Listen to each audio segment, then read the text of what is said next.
How y'all doing out there on those interwebs? My name is Richard Dickerson, but you can call me Dick. That's right, I'm Dick Dickerson, and welcome to Final Fantasy VII.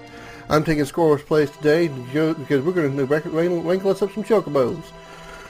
Here's what we're going to do. We're going to head over to the Chocobo Corral. Last time we got ourselves the beta limit breaker, Scoryth did rather. Quite a challenging limit break to do. But today we're going to get us some Chocobos, and I'm going to show you how to do it. First step you need to get is the Chocobo lure, which we already got. From your materia. And it's right down here. There it is right there, Chocobo lure. It's an independent materia, meaning it's passive materia, so it doesn't require, there's no abilities that you have to do or anything. Once you equip it, you got it on there.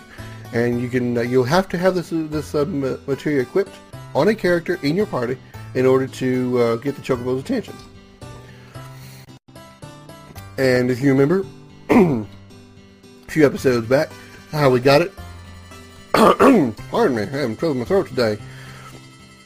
How we got it is we went in here into this little Chocobo farm over here. We talked to Chocobo Billy, this guy right here.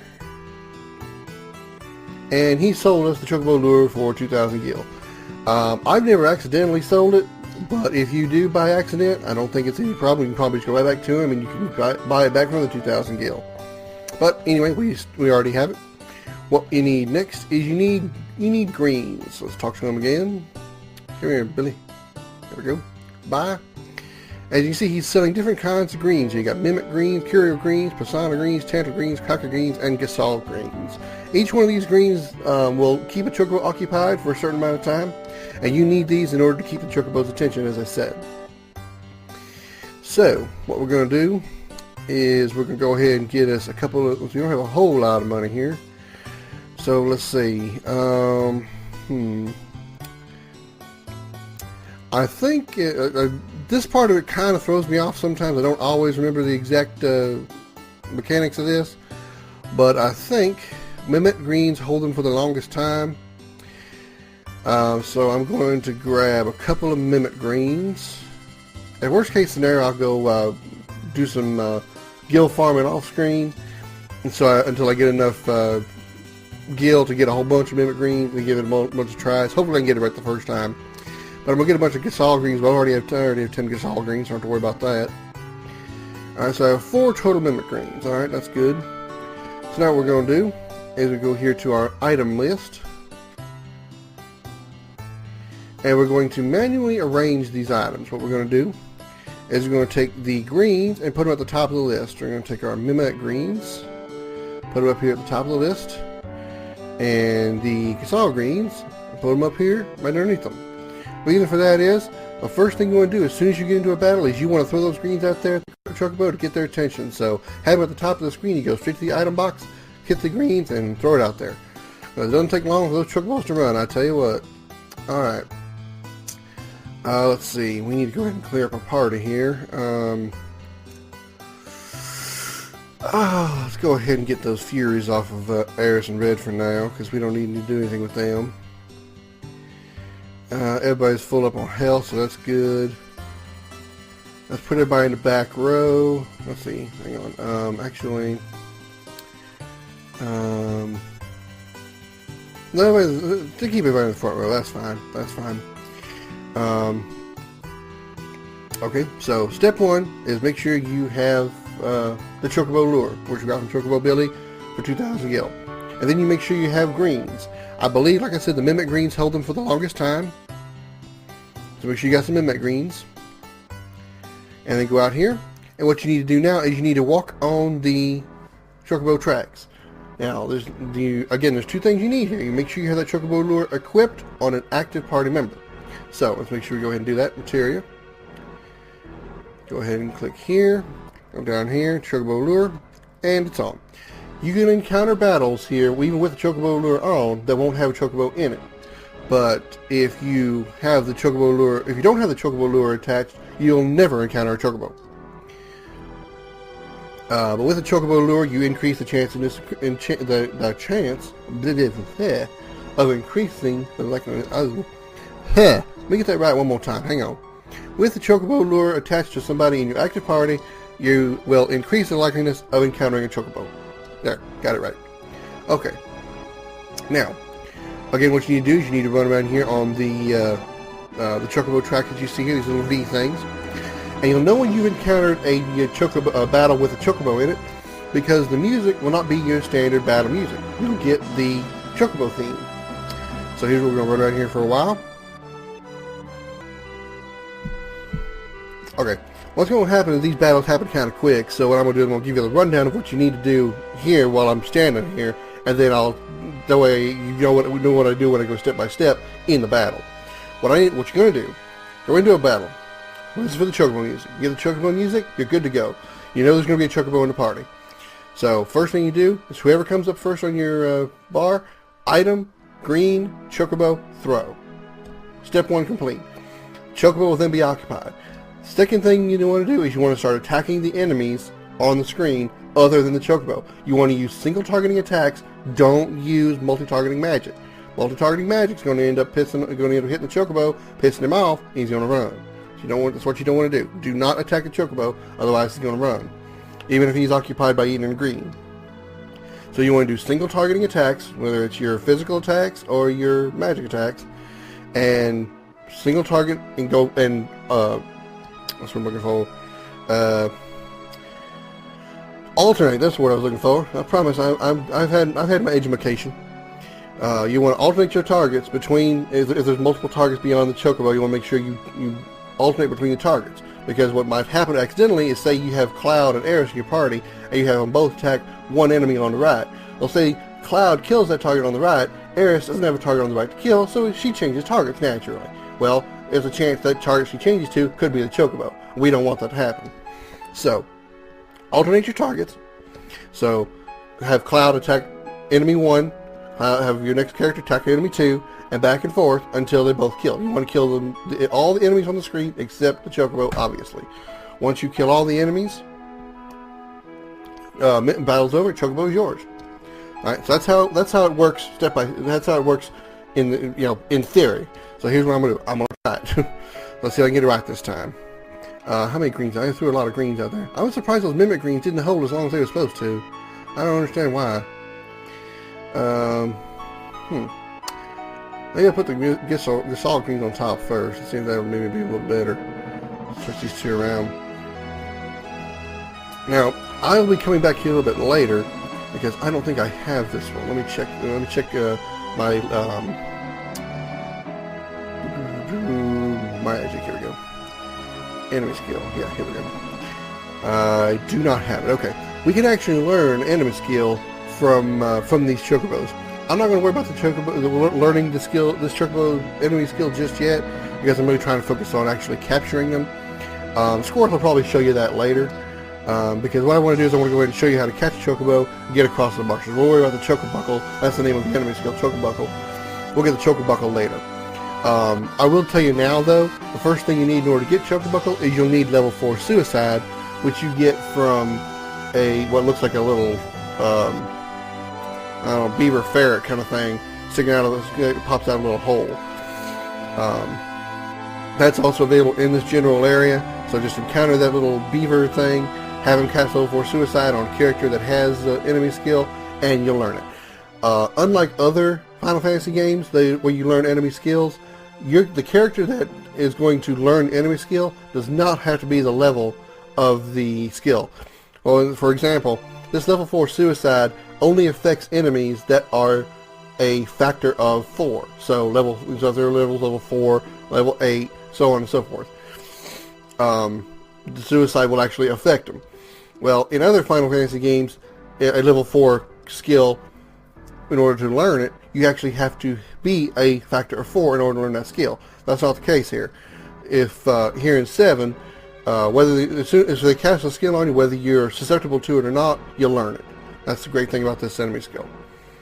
So, got that out of the way. Let's say level 4 Suicide is what you're going to need to learn Chocobuckle. You have to cast that on the Chocobo rather, to learn Chocobuckle. But you first need a specific green thrown out there.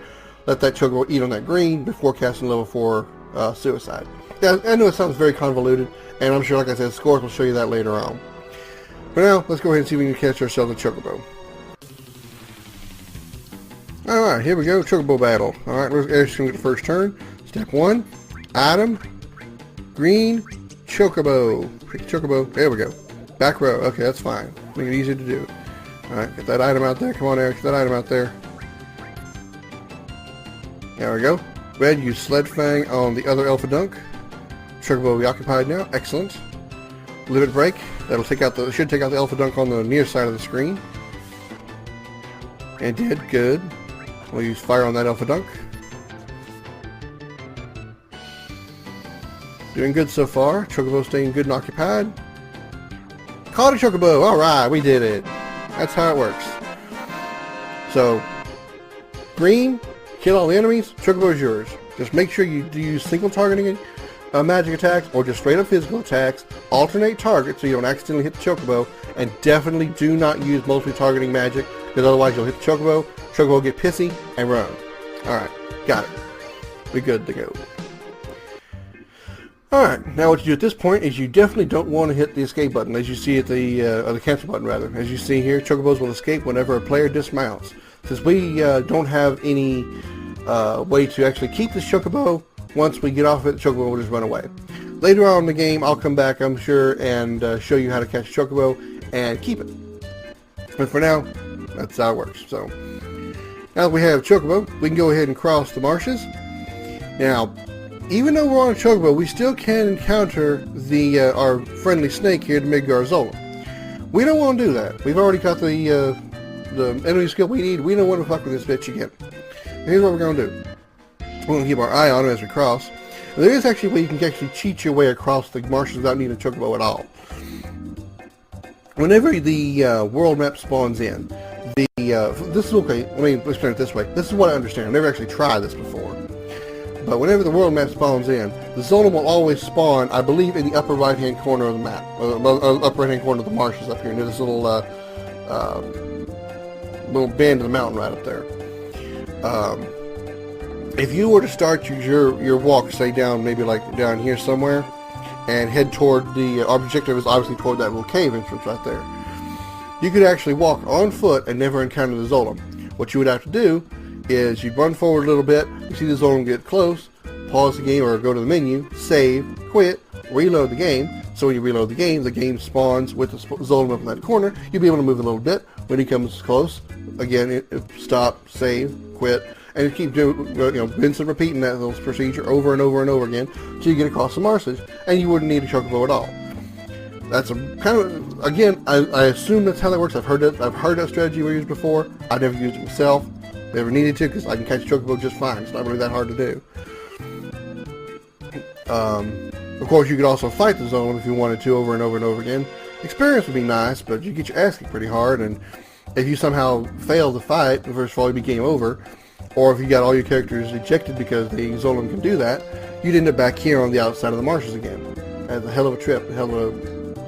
That's just not a strategy that I would advise. If you want to try it, be my guest, haul ass, see if I don't really care. But just do it my way, trust me, it works. Okay. But anyway, now that we do have a Chocobo, we still want to cross these marshes. We still need to watch for the snake because the snake can still get us. So we need to watch for that. Alright, so he's heading over there. We can outrun Chocobo. We can outrun the snake if he comes toward us. But we need to make sure that, see, he's coming toward us, we outran him. There we go. We're good. We can outrun him, but if he's heading toward us, straight at us, we're going to have to turn and try to work our way around him. Because we can still encounter him. We don't want to do that. Alright, we're good. We're across the marshes. Let's head on in here a little bit further. Get a little cutscene here without the Chocobo. We still have our Chocobo, but we got a little bit of cutscene here.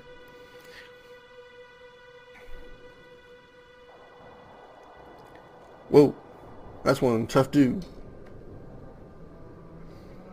Not much you can do here. Just see that little thing, and then you can talk to your party members if you want to. I agree with that. Eris? Indeed. Quite tough. Impaled a Zolam on a stick. Alright, now with that done, we can't actually enter the cave with well mounted on Chocobo, so now that we're across the marshes, we don't need our little Chocobo buddy anymore. So we'll say bye to him. Bye, Chocobo buddy. There he goes, running off. Bye. Don't get caught by the Zolam. Hate to see you get eaten. Alright, let's head on in here. Actually, I'm going to step back out here a second. Go ahead and do a quick save, and I'll be right back. Don't ever do this crap again. Alright, I'm back and good to go. Let's go ahead on in here. We are now in the Mithril Mines. You can see down here in the bottom right corner. Alright, let me go ahead and, let's see. It's been a while since I've actually played the game, so let me go ahead and check to see what we got going on here. Alright, we got three limit breaks there, only one limit break there, 2 limit breaks there. Right, and I want to get Eris as quick as possible. Okay. Alright, what we're going to do is, we're going to go back up here to Item, and we're going to pull up some hypers if we've got them. We do. We're going to go ahead and put Eris and Red back into Fury, because we need the limit breaks, specifically Eris, as quick as possible, and I've already explained, for the most part, why. And Red's the newest one of the party, so we're going to work on his limit breaks as much as possible. That's why he's in the party, and that's why he's Furied up. Okie dokie. With that done, let's go on over here. Head over to the right up here, and head in here. We got some items we can get, so let's head over here. And right over here is a little vine we can climb. If you're curious as to what this vine is, press the back button. You see it's right there.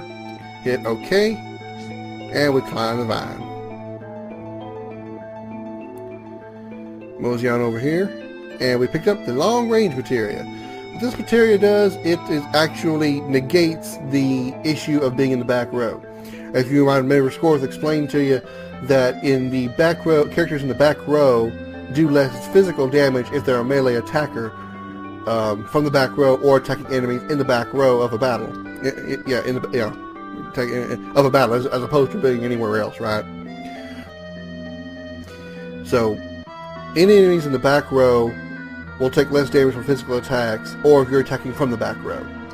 With a long-range materia attached to a character, that penalty is gone. So, say I have Cloud in the back row, he would normally have a damage penalty when attacking the enemy, or attacking an enemy from in the back row. If I put the long-range materia on Cloud, he no longer suffers that penalty. He'll do the same amount of damage whether attacking from the back row or attacking an enemy in the back row. It is a passive materia. It's purple. It's independent, therefore it's considered a passive materia. Go to materia over here. Here it is right there, long range. Usually, like I said, it's purple, so it's a independent materia. Let's go ahead and got here. Oh, I didn't all this stuff set up for just trying to grab beta. I haven't really done any resetting of my materia. I didn't realize that. Whoopsie. That's my bad there. Okay. Anyway, it's a materia I'm probably not going to use because I don't really worry about it too much. I don't attack from the back row that often, and if there's usually any enemies in the back row, I'll usually hit them with magic, which doesn't suffer any damage penalty. Alright, let me take a moment here to go ahead and rearrange my magic properly, and I will be right back. Alright, I'm back. Here's my materia setup. For Cloud, I went and put in Chocobog Elemental. Maybe Chocobog is a summon elemental, and it's a summon materia, but it's a wind elemental materia. And when you equip it with elemental, you actually deal wind damage when Cloud attacks with a physical attack, which is pretty nice. It's especially useful against enemies that fly. Wind damage is a lot of damage to enemies that fly, which is a good thing because they are flying enemies are completely immune to earth attack, which makes sense. I mean, they're flying in the air, earthquakes don't bother them. Alright. Shaking the ground, they don't bother no birds. Alright. Chocobog Elemental from wind elemental attacks. Fire and Restore. His multi-targeting attack will be, multi-targeting magic rather, will be Lightning, All, and Steel of course. For Red, we've got Poison, Steel, and Lightning up here. His multi-targeting will be Fire, All, and Restore. Eris will have Restore All, and she won't have any multi-targeting magic except by using the enemy skill here. So she'll have Restore All, Lightning, Fire. Cover, because I want her to learn her limit breaks as fast as possible, faster than any other character that I've got, because her level 4 limit break is extremely powerful, very, very good. Not an attack, but it's very good regardless. So Cover, Steel, and then her multi-targeting magic will be enemy skill with Mantra Magic and Beta. Alright, with that out of the way, let's go ahead and cap everybody out real quick with a quick, let's see, I don't want to use a Mega Elixir. How about just some potions? They're not down by that much. There we go. Alright, good enough. Alright, now we got that material. Let's move on. Go back down here. We're going to go up this way. Oop, in a fight. Alright, we got some new enemies here. little crabs in the front row are called castanets. The little snake on the right is called a crawler, and we got an arc dragon in the back row. So let's go ahead and cast Fire All. Flamethrower there. If the arc dragon will cast Flamethrower on Eris, that enemy skill will learn Flamethrower. It's not a very powerful fire attack, but it's a nice enemy skill to have, and it's good for the collection. You probably haven't learned it yet, but any tier 2 magic, Firaga, Blizzaga, Thundaga, will kill everything in this area in one hit. Even better and even cheaper, doesn't cost as much, is Mantra Magic, as you can see what I did here with Eris. Eris will kill anything in here with just Mantra Magic, except the Arc Dragon, oddly enough. Just about everything then, except the Arc Dragon, in one cast. Mantra Magic is powerful enough to kill everything in here in one hit, for the most part. Alright, that out of the way. Continue on up here. And another fight, that was quick. And there's the Arc Dragon and snakes again, so I'll cut this battle out. I'll probably just show, if the Arc Dragon casts Flamethrower on Eris, I'll show her getting that for the limit of the enemy skill. There it is right there. I didn't wait very long. There it is. Learn to learn that skill. Let's go Sled Fang here and kill these guys off, and I'll be right back.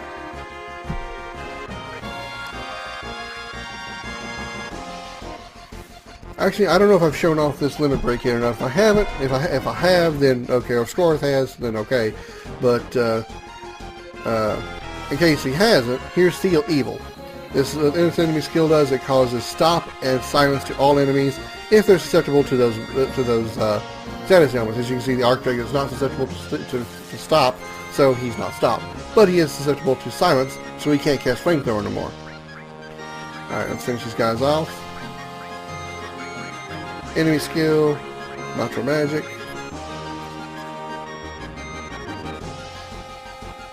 And unlike stop, I believe silence is a permanent condition.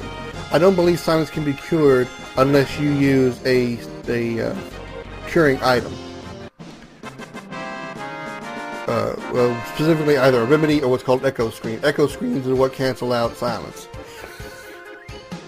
And I believe that silence is not curable on its own. Unlike, say, stop, which does undo itself eventually. Poison, silence, and there's a few others that are permanent status conditions, at least in the battle. Again, once battles are over, all conditions are cleared except death. But let's go ahead and cure up Eris here. High potion. Okay, silence is not curable unless you use an item. Let's see an Ether. Back up here to this chest. And we get a tent. Awesome. Alright, let's keep moving on down here. Head on out here, and we'll continue to the left. Take a little trip down here into this little detour over here for a chest that has a mine source. Very nice. Nothing in these two little caverns here. I think if we turn north up there, there's something else. But let's go into this area and get into this battle here. Here's a couple of new enemies here. Well, this guy called a Madoge. What we want to do here is we're going to go ahead and kill one of these guys off, because we actually want to steal from the other. What we want to steal is actually a new weapon for Tifa. I should go ahead and resorted my items and put the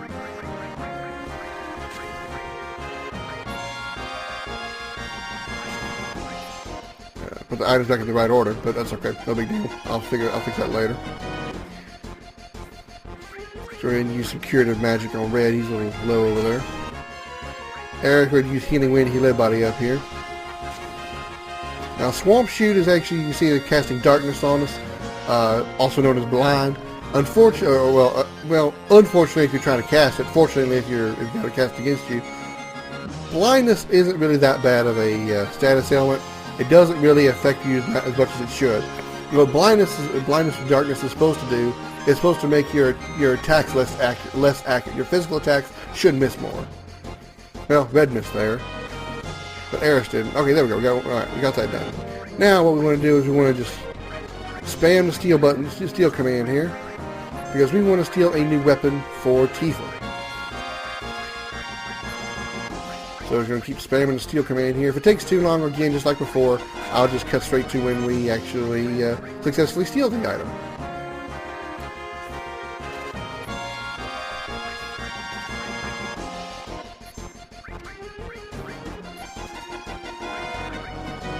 Alright, taking a little while, so I'll just cut to when I get it. So, I'll be right back. Oh, never mind, don't have to. Stole Grand Glove. There it is. That's what we were looking for, the Grand Glove. That's a new weapon for Tifa. And like the Hard Edge and other weapons and armor we've stolen, it's actually very powerful at this point in the game. And there we go.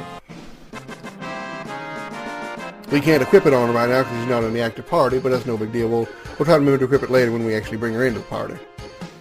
Alright, let's head on up here to the north. Nothing up here. Okay. Head on over here. And we get a little conversation with some old friends, if you will. Other than the fact that I had her in the party for needing to up her limit breaks, I also had her in the party for this cutscene as well. Not interested. Yeah, we knew it, but we didn't care.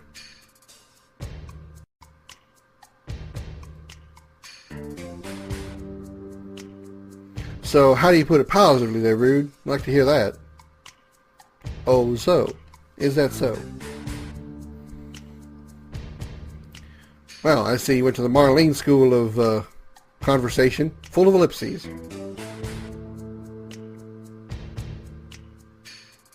Who's this?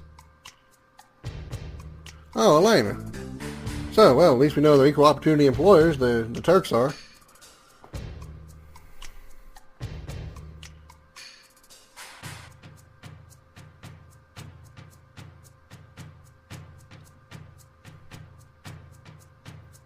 You're welcome.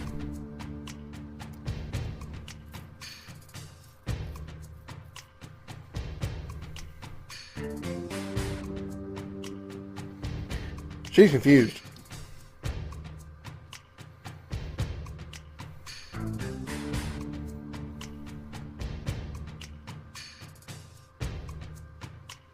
Yeah.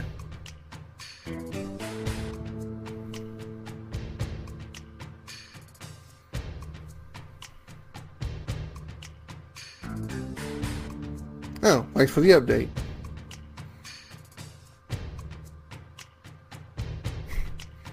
She just now figured it out. She really is blonde.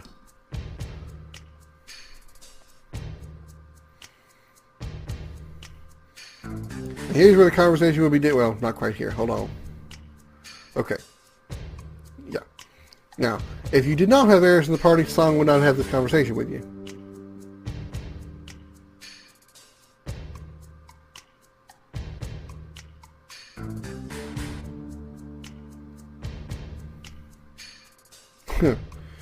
I bet.